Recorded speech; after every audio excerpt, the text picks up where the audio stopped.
Boys and girls, I'm back and I want to talk about guitar amps again. High gain guitar amps, tube amps, because tube amps are so sexy. Yes, they are. I have recently received quite a few new amps. For example, this Amp 1 from Blue Guitar that looks very promising. I will talk about that one in one of my next videos. I have received a 40-year-old JZM 800 looking plexi Marshall. You see the 4 inputs here. A real beast, quite tricky. But today I want to talk about another amp, a brand new amp, this beauty up here, the Darkest Nightmare from Driftwood Amplifiers from Germany, a boutique amp. And this one looks very sexy, but it also sounds very sexy. So today I want to show you that amp, and I want to compare that amp to other high gain options I have here. Let's get started. The amp sounds like this.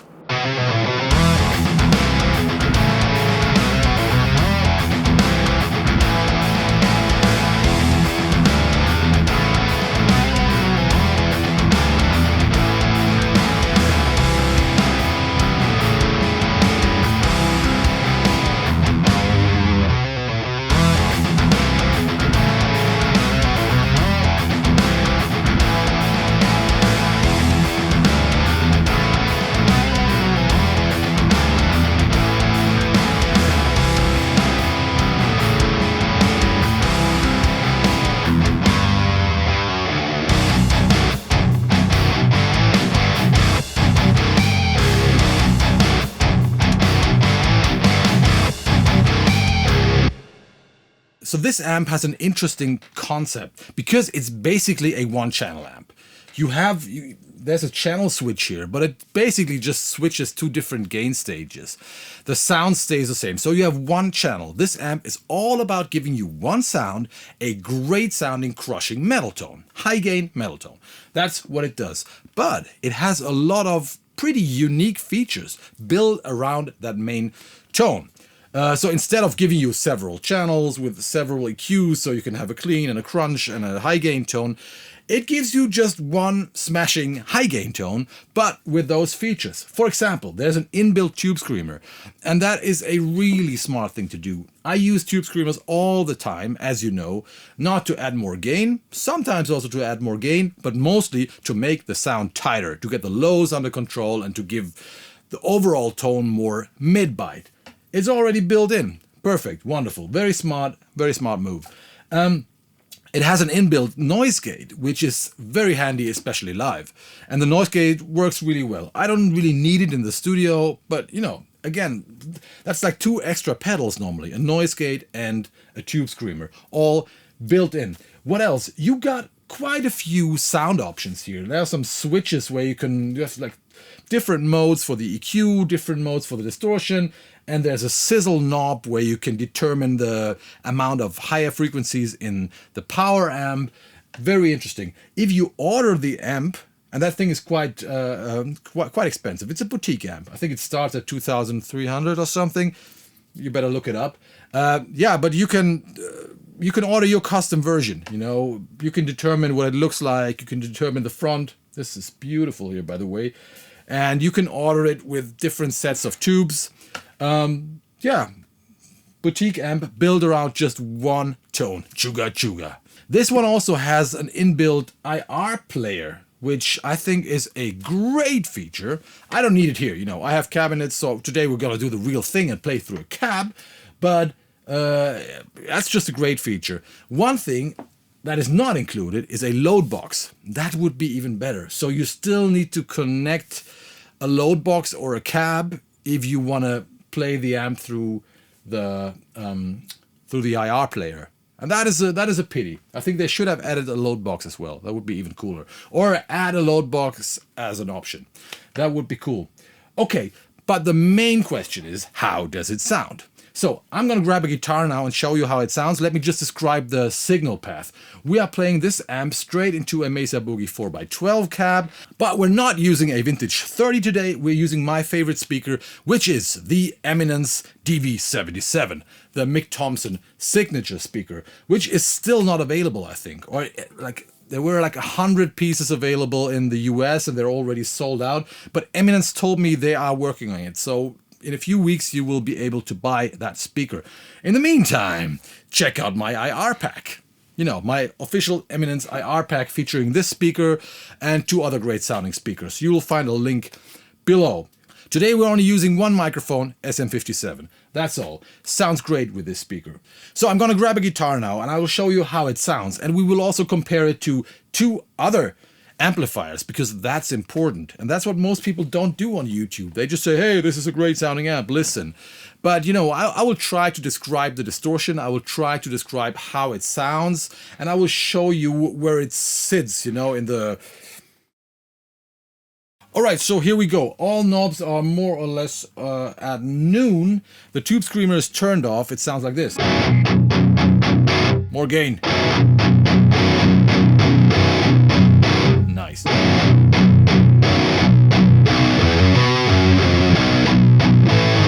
Listen to that low end. That is nice.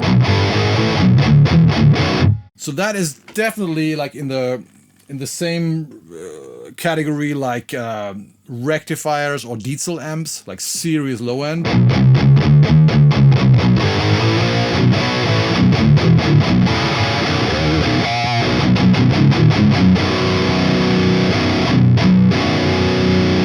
Okay, so let's tweak the EQ a little bit.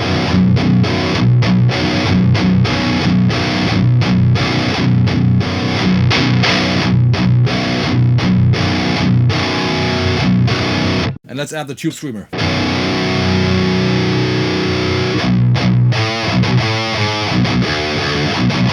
With the Tubescreamer you can see that the low end is kind of tamed, it gets tighter, but it's still big enough.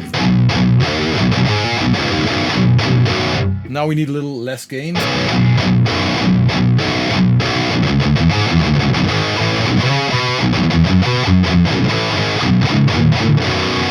So here's my first impression.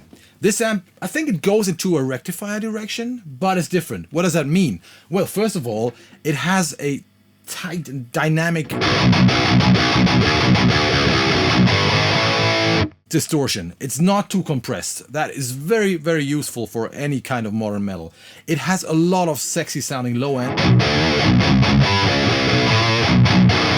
Very full sounding. The mid-range I think is a little scooped, which makes it sound very transparent and also kind of brutal.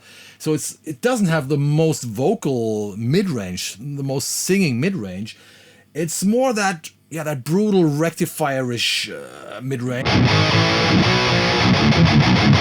That also makes it sit in a mix really nice.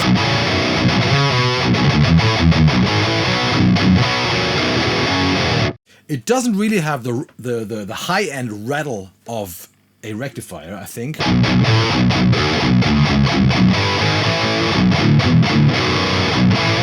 But it has those brutal scooped.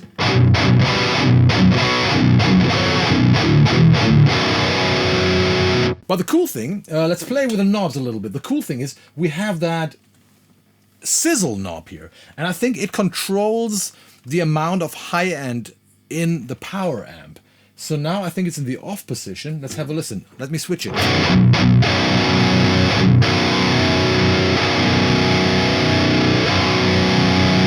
So there are 3 settings. The middle one is the darkest, and then there's 1 and 2.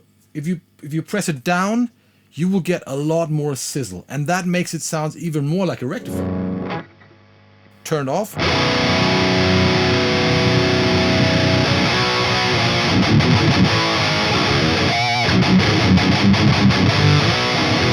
Oh, I love that.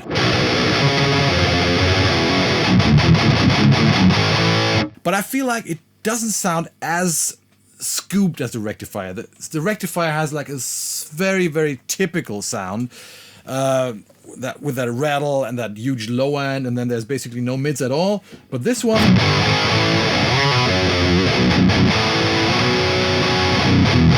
still has a more pronounced mid-range.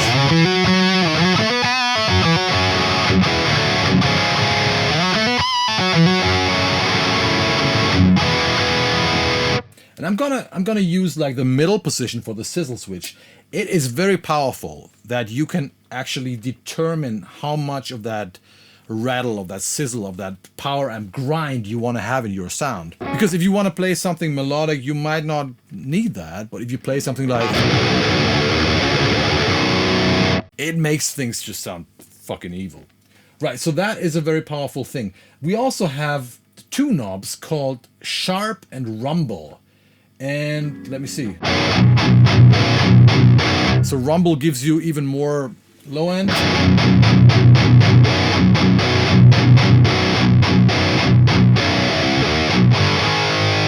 That amp has enough low end, believe me. And Sharp. Interesting.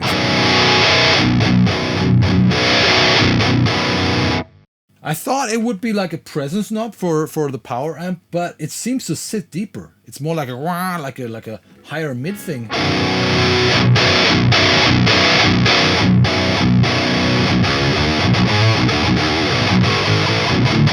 But it really opens up the amp, of course. But it's different to a typical presence knob, which sounds higher or sits higher or sounds brighter.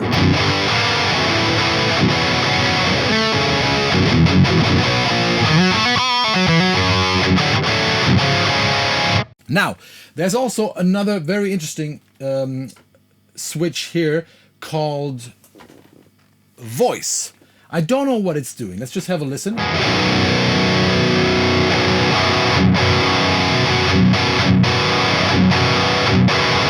So this one seems to be pushing the mids. So I told you, we got that slightly scooped character here. And if you don't want that, you can add more mids and can make it a little more honky sounding. If you change the voice here from to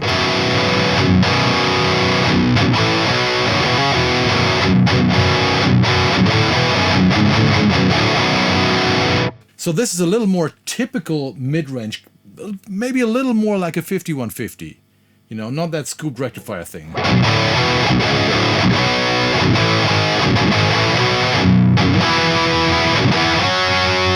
And maybe better for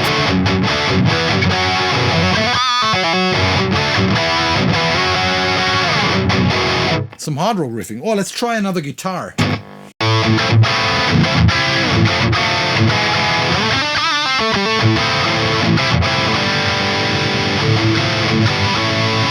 For something like this, where you want the mids to sing a little more, to make it a little more vocal.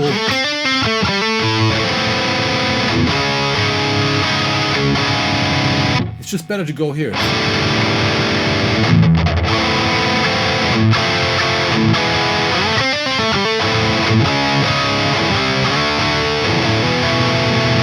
So that voice switch adds mids, and if you turn it off where we started, it sounds more brutal.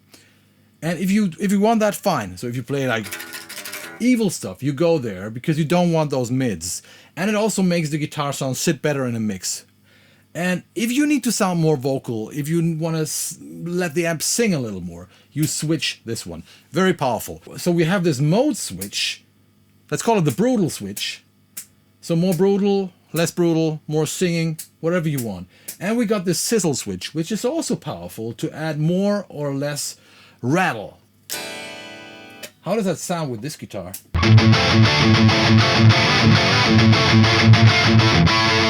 What many people don't know, this SG with the stock Gibson pickups has more output than the EMGs, who have more distortion.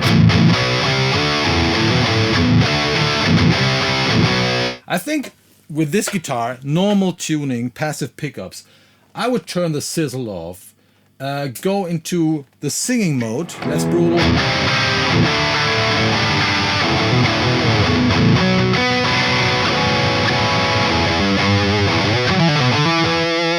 Nice. And with this guitar, I want the rattle and I don't want the mids.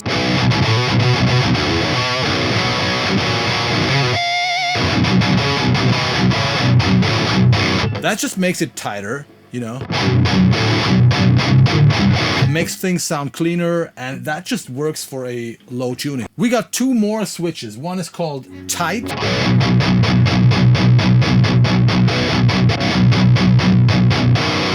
I had it engaged all the time. It just, you know, makes the bass a little tighter. I like it. And we got a mode switch. I think this one switches the EQ or something. Let's see. Over here it sounds darker.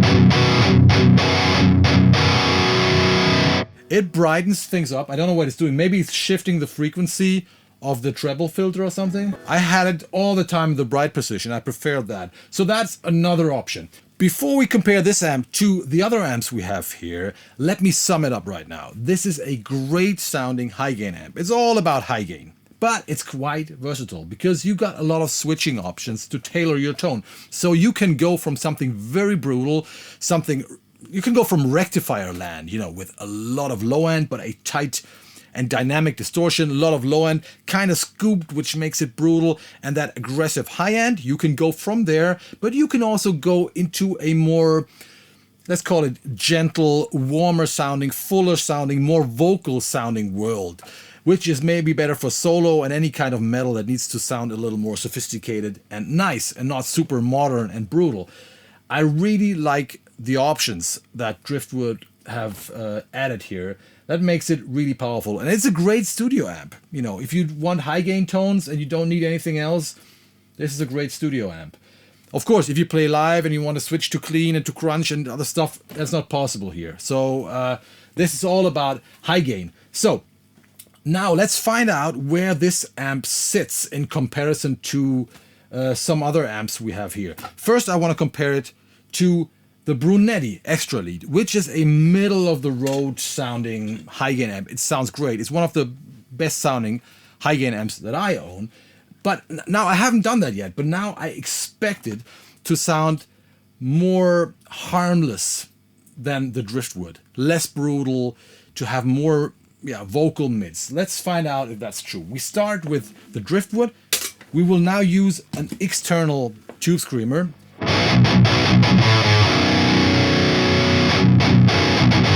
So this is the Driftwood.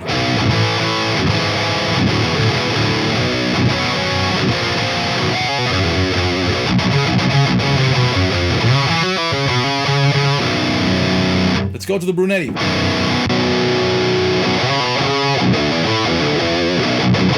Very different.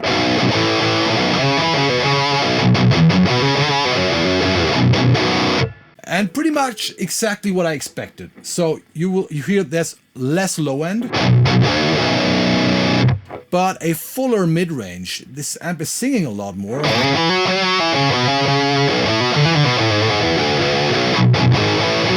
Back to the Driftwood.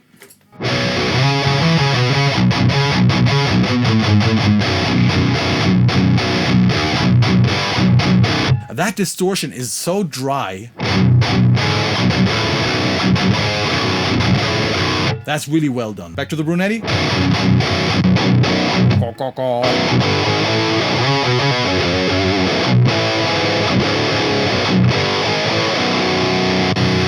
But like I said, we can make the Driftwood sound a little more like the Brunetti by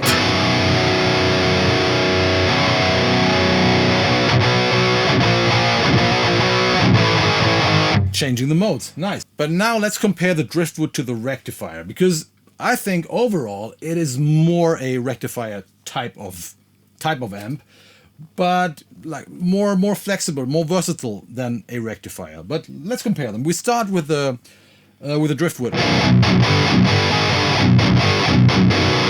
and go to the Rectifier.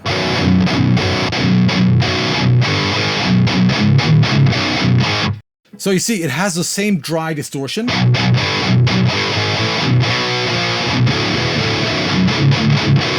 It just sounds more extreme than the Driftwood. The Driftwood still has a little more mids and not that much high-end rattle.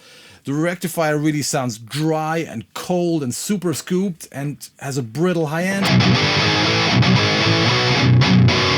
So you see, it's like sonically, it sits kind of in between a more typical high-gain amp like the Brunetti or maybe like a 5150 and that brutal scooped dry tone of a Rectifier. So in between, if you ask me.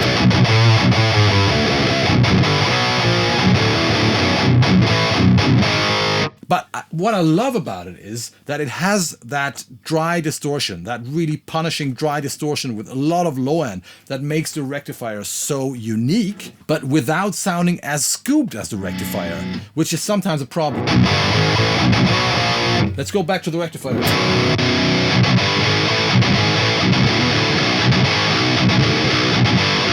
That sounds great too, don't get me wrong. It's just even colder, even more scoop. Driftwood.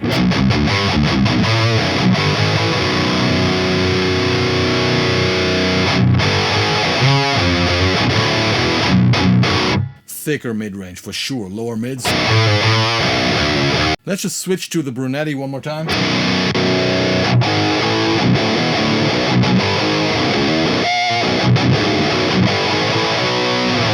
That one sounds a little honky, and the Brunetti is not my favorite for those super low-tuned modern metal tones. Alright, so I'm in love with that amp. Let's be honest, this is a fucking amazing amp because it covers a lot of high gain ground, so to say. You can go from extremely brutal to something more vocal, nice, beautiful, sophisticated sounding, and anything in between. Top quality. The distortion is super dynamic, super tight. The frequency response is just great from the lowest lows, and they are still like tight and full sounding, to the highest highs. So that is a real boutique amp, super quality. You know, if you're in the market for a tube amp, check it out. The only downside is if you need several channels, I don't need that, you know, then you have a problem here, because this one is all about high gain and with a lot of switching options. So my only problem right now is that I might want to keep that amp. I have so many amps. That's going to be expensive. Really, really nice amp. So thumbs up for Driftwood. I hope I can keep it for a while so I can use it and try it on a production. Okay, so just for the fun of it, let me show you that Marshall amp and let me show you how loud it is. It's not even cranked. Let me turn it on. And we can compare it to the Driftwood. I'm playing a Oh My Goat pedal, you can't see it right now, into the Marshall plexi. And that sounds pretty fucking nasty. The only thing I have to do, I have to pad the preamps because this thing is so loud. Wait a minute. All the other amps we were playing were already really, really loud over there. So you see this 100 watt amp is halfway cranked, the Driftwood.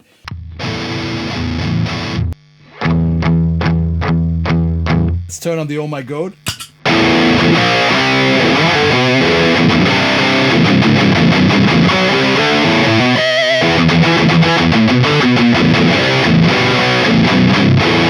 Yes, it sounds a little broken.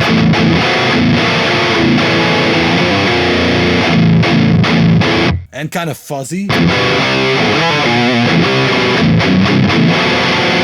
Okay, who wants to see a Oh My Goat and other pedals into this fucked up JZM 800 plexi?